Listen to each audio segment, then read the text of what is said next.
Bonjour à tous, c'est Antonio sur la chaîne de Cecia. Aujourd'hui, je voulais juste vous montrer comment faire une mise à jour sur l'Evo E10 en ligne. Parce qu'aujourd'hui, il y a une mise à jour qui est disponible depuis quelques jours. Il s'agit de la version 2.8.0. Il y a deux façons de faire la mise à jour. Une mise à jour en ligne et une mise à jour hors ligne. Alors, on va essayer de procéder à la mise à jour en ligne, sachant que parfois les serveurs du distributeur de ce lecteur sont saturés. Donc je vais appuyer sur ma touche menu, Réseau. voilà, et je vais aller avec la flèche haut jusqu'à vérifier les mises à jour. Option. Vérifier les mises à jour. Je valide. Vérification des mises à jour. Veuillez patienter. Donc si la mise à jour a été effectuée, eh bien il vous dira aucune mise à jour disponible.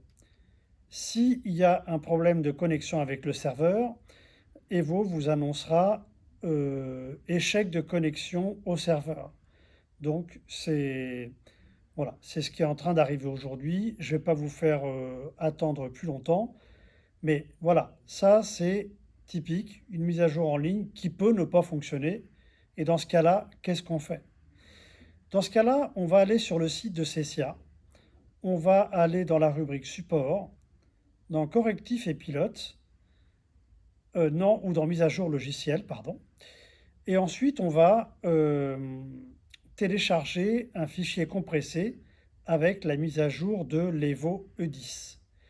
Donc ce fichier compressé qui est au format zip, vous allez devoir le décompresser et copier les fichiers obtenus à la racine de l'Evo que vous aurez préalablement connecté à votre ordinateur à l'aide du câble USB fourni.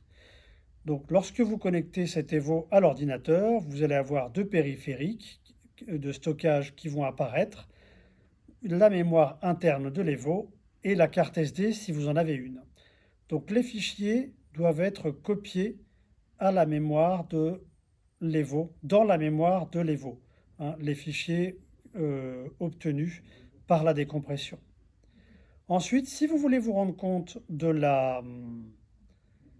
que la version 2.8.0 est bien installée, vous allez procéder comme suit. Donc là, moi, je vais revenir en arrière avec le Vérifier les bouton mises à annuler jour. et je vais descendre avec la flèche bas jusqu'à, Option d'usine par défaut. Réseau. Information de version. voilà, information de version. Il va nous indiquer, comme on pourra le voir, le numéro de l'appareil, de série de l'appareil, ainsi que la version de mise à jour. Numéro de série 1684510.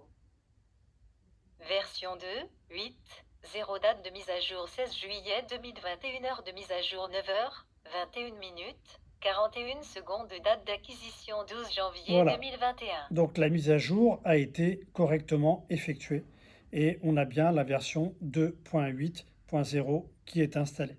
Ici, alors je vous dis franchement, moi je l'avais installée depuis la carte, depuis l'ordinateur en connectant mon Evo, mais il y a des gens qui ont réussi à faire cette mise à jour en ligne en faisant la procédure que je vous ai indiquée plus haut. Voilà, bah écoutez, je vous remercie beaucoup et puis je vous donne rendez-vous pour d'autres vidéos sur l'Evo après mes vacances. À bientôt!